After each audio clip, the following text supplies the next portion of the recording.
People, tahu nggak sih kalau panggilan Jokowi tercetus dari orang Prancis? Gini nih ceritanya. Sebelum terjun ke dunia politik, capres nomor urut 01 ini dikenal karena bisnis mebelnya. Nah, di akhir tahun 90-an saat krisis moneter terjadi, justru mebel Jokowi laris manis di pasar ekspor. Salah satu pelanggannya adalah orang Prancis. Joko Widodo kerap dipanggil Joko, tapi saking banyaknya nama Joko, banyak surat dan faksimil dari pelanggan yang salah alamat ke Jokowi. Dan dari situlah pelanggan asal Prancis itu mengganti nama panggilan Joko menjadi Jokowi. Next, sedikit banyak Jokowi juga berpengaruh ke dunia fashion, terutama di kalangan milenial. Mulai dari saat kampanye Gubernur DKI Jakarta dengan kemeja kotak-kotak merah khasnya, lanjut ke meja putih, bomber jacket, hingga sepatu Keds buatan Indonesia. Item fashion tersebut kerap ia gunakan dan boom, jadi viral.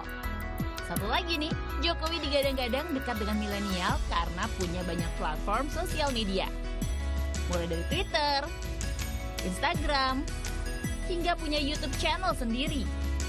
Jokowi juga rajin mengunggah vlog seputar kegiatan kepresidenan dan juga me time bersama keluarga.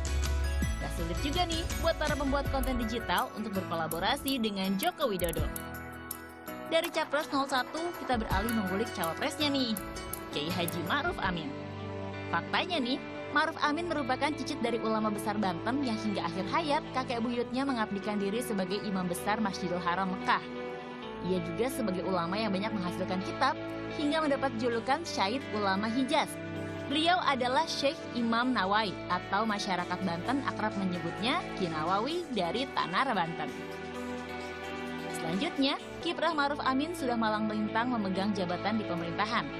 Bahkan sebelum Jokowi menjabat jadi presiden, Ma'ruf Amin juga dikenal sebagai salah satu pakar ekonomi syariah di Indonesia. Sebagai Ketua Majelis Ulama Indonesia (MUI), Ma'ruf Amin banyak andil dalam memutuskan fatwa-fatwa yang berhubungan dengan ekonomi syariah.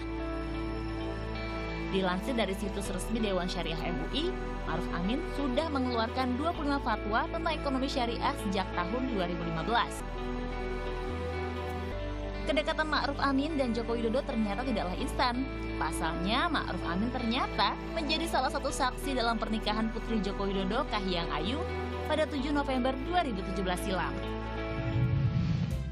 Selanjutnya kita punya fakta unik Capres nomor urut 02 Prabowo Subianto. Usai menyelesaikan sekolah menengah, Prabowo ternyata pernah diterima di 3 universitas di Amerika Serikat, yakni Universitas Colorado, Universitas George Washington, dan terakhir Universitas Rhode Island. Meski begitu, Capres 02 ini lebih memilih masuk akademi militer. Next, di balik gaya memimpinnya yang tegas, orasinya yang berapi-api, ternyata ada sisi lain Capres nomor urut 02 ini. Prabowo dikenal sebagai sosok penyayang binatang. Dari mulai hobinya menunggang kuda, Prabowo juga ternyata punya beberapa kuda kesayangan. Ia pun acap mengunggah foto-foto kuda peliharaannya di akun Instagram. Selain kuda, Prabowo juga cat lover alias pecinta kucing. Dan inilah potret kedekatan Prabowo dan kucing peliharaannya, Bobby. Prabowo beberapa kali mengunggah fotonya bersama Bobby di akun Instagram. Sosok kucing putih abu-abu ini semakin jadi perbincangan. Apalagi saat Bobby sering ikut pertemuan dan rapat. Bahkan Bobby juga punya akun Instagram sendiri loh, dengan puluhan ribu followers.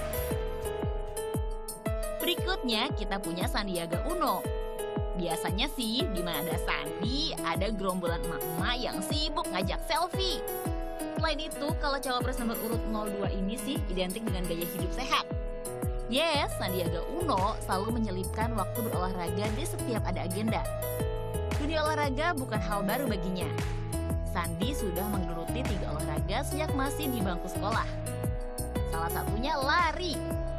Saking cintanya, Sandi mengaku seminggu bisa 5 kali menjalankan olahraga lari, termasuk lari 5 km sebelum melakukan tes kesehatan untuk menjadi Cawapres 2019.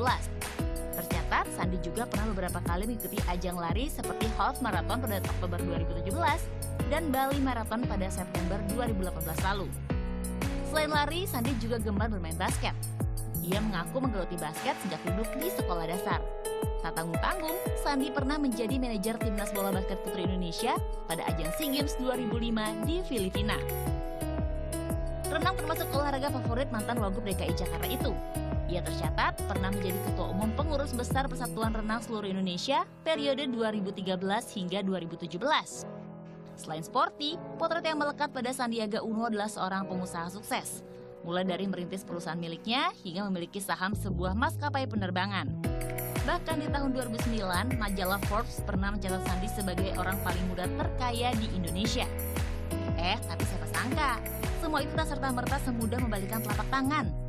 Sandiaga Uno memulai bisnisnya dari nol. Usai menyelesaikan studinya S1 di Wichita State University di Kansas, Amerika Serikat, ia kembali ke tanah air dan memulai karirnya sebagai pegawai bank daerah di tahun 1990-an.